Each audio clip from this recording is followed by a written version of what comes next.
I'm going to introduce myself. I'm known as Chef Koushik, also known as the Mad Chef. Mad, I'm mad and obsessed about food. Mad, I come from what is now called Chennai, but used to be called Madras. So I'm going to start. The topic I've been giving today is revitalizing realms through time. So I'm going to go on to the slide where we're talking about Aryan and Dravidian cuisines. Basically, if you're looking at it, the Aryan era, the Indus Valley civilization, this is a very historical presentation. What is a chef doing outside the kitchen? Talking about food. Okay. The reason I want you to understand this is how cuisine has evolved over a period of time, and I will bring the relevance to you in a minute or two. The Aryan era was basically cooking on charcoal, stone. They had barley, they had wheat, there was milk, there was curd, there was a little bit of meat.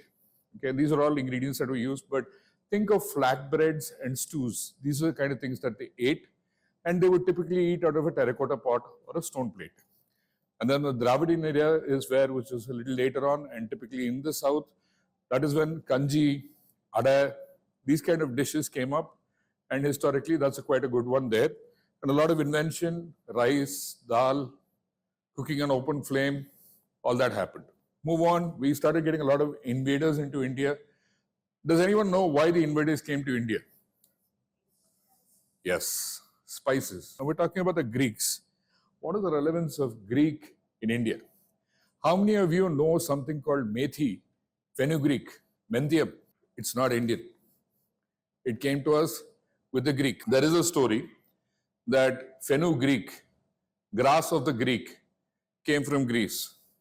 But recent studies also show that the Roman civilization was actually from people who went from India to Rome and Greece, and that is where they took menthium from here, and it kind of mutated and became that. It's a theory, there's no proof yet, but then we have the Persians. So these guys came down from the Middle East, and with them they brought a lot of charcoal cooking, kebabs. Okay, there are stories of how the Persians are also originated with some amount of Indian blood. And there's a story of how sugar came from Persia, but sugarcane was grown in India. If it is grown here, how do Persians give us gulab jamun? Incidentally, gulab jamun is not Indian, it's Persian. Okay, jalebi, jangri, or imarti, which is not Indian, it's Persian.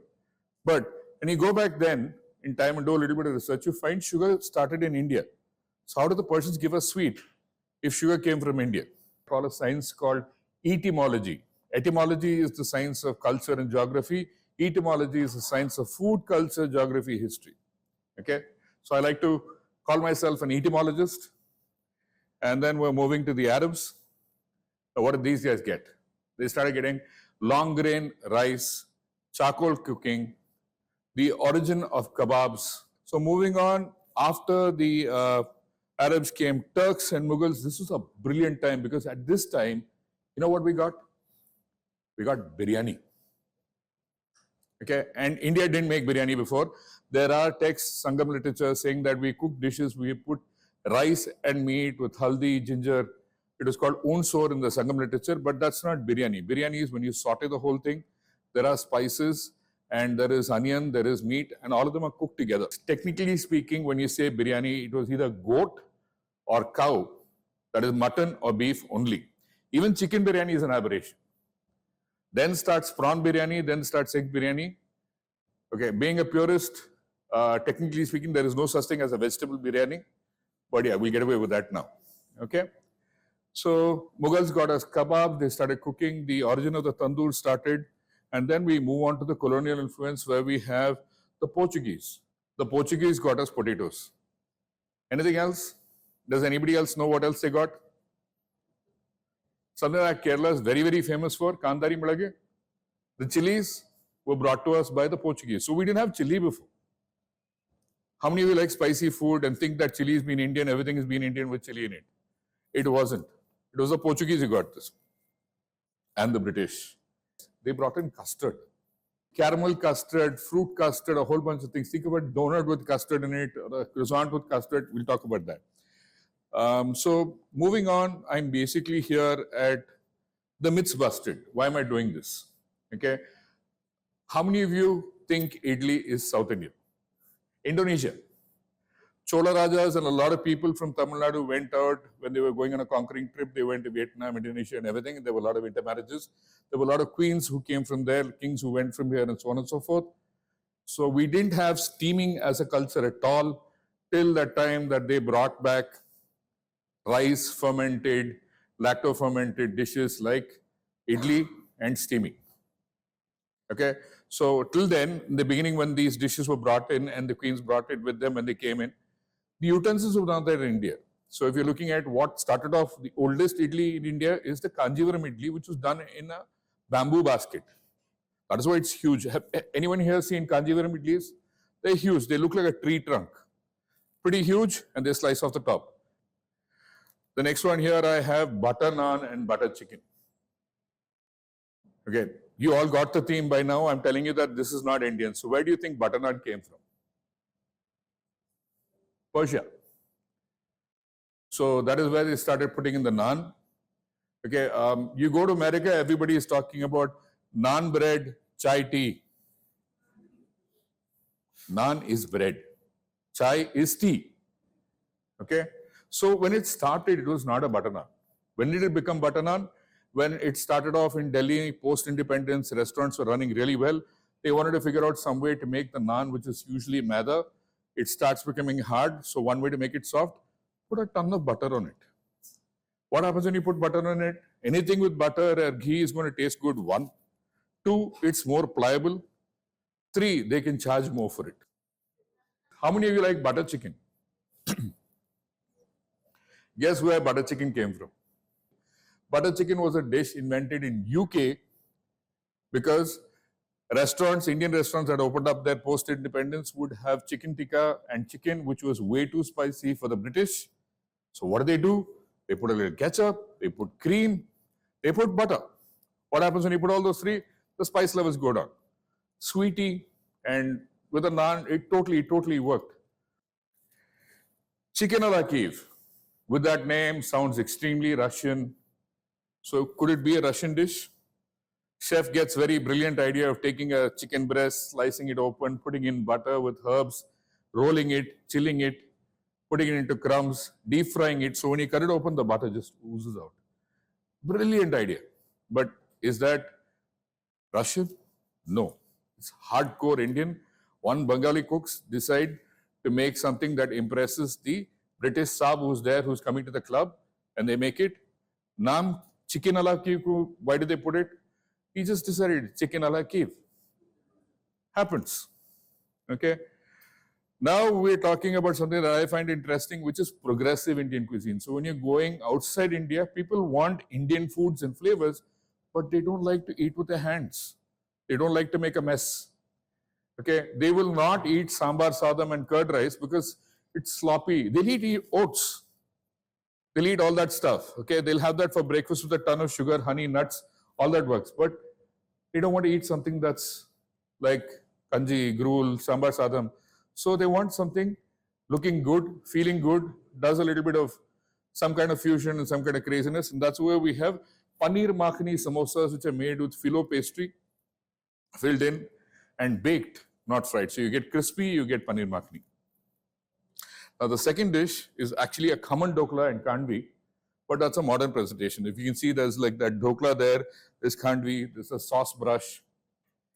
This is a trend that's been going for about 20 years where chefs become artists. They start artistically plating food, putting things into place, primarily because as you start doing it, there's a lot more money that people like to pay because that is not just food anymore, it's a piece of art. Okay, and then we have, what do you think the next one is? Puchka, as it's called in Calcutta, Pani Puri in Delhi. Okay, that is a $14 plate in an American restaurant, which is 5 different flavors of water. One of them is buttermilk, one of them is a regular water, one is watermelon, and they give puchkas or pani puri. Here, if you go to Calcutta now, $10 for 5 pieces, $14 for 5 pieces. I love the way that works. Okay, you can do Indian cuisine in India, or you can do Indian cuisine internationally. And where is it accepted more? Internationally. But here, we don't.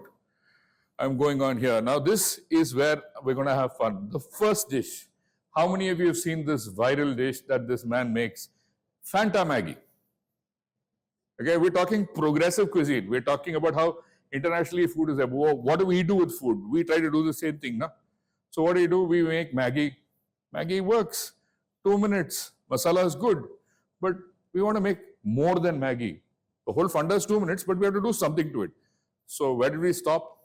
We kind of reached a point of time that we throw Fanta in it. Okay. How many of you will try Fanta Maggi? As a chef, I learned very early in my life not to judge food. I mean, I was studying Alliance Francaise. I met up with this French person who's my teacher. And in a class, he says, Cuisse de grenouille and escargot. Cuisse de grenouille is frog's legs. Escargot is snails. And he said, these are delicacies in France. I made a face. He said, what? What's your problem? I said, I mean, frog's legs and snails. Isn't that disgusting? So that guy looks at me, Jean-Paul, he looks at me and he says, what did you have for lunch? One of my favorites, I told him I had curd rice and lemon pickle. He said, oh, and then he made a face. I'm like, curd rice, dude, I mean, what's wrong with you? So he says, curd rice. You took leftover rice over a day, spoiled cow's milk, put it together, and you have vegetables which have been sitting out in the sun for the last 15 days. That's sounding bad. And you make a mash of the whole thing. And then you eat it. And you have a problem with my frog legs and snails. Whoa. So that day, I took a decision that I don't have the right to judge anybody's food. I mean, someone could be eating spiders, which they do in Australia, cockroaches, which they do in China. I don't have a right to judge that. I mean, he eats what he eats, when he eats, how he eats, because that's how they've been eating, and they like it. So I can't judge a person's taste unless I'm in their shoes and know what it is. So the reason I'm telling you is because next one even shocked me. I love Nutella. I love biryani. But when they start putting Nutella and biryani together, I mean, there's an emotion that comes out, but it's definitely not, wow, that's looking delicious. I want to taste it. I mean, I'm still trying to get over, but here the chef and me starts talking because originally chocolate was not sweet. It was discovered by the Aztecs, brought out by the Spanish. So these guys actually made casseroles with beef, they made with chicken, and it was chocolate, wine, chili. Okay, so there was no sweet there. It was only when we started putting the milk fat, the butter, and the sugar that it started becoming a chocolate and sweet. That's when it started getting consumed so much. But originally, Aztecs ate it as an energy-giving portion, as either a beverage or a sauce. It was called a mole. So I think Nutella biryani could work, but for me, it's very, very difficult to palate and put on. I haven't eaten Nutella biryani. Has anyone here eaten Nutella biryani?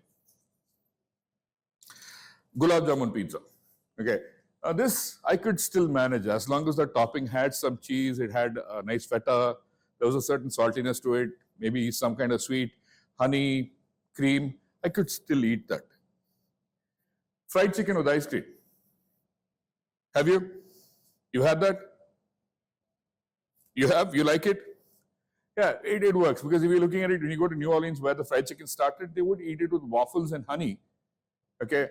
And ice cream totally works with that. I mean, when you're talking about bacon and ice cream, saltiness, you got the smokiness, you got ice cream, this works. As a combo, it works. So why am I talking about the Indus Valley to Fanta Maggi?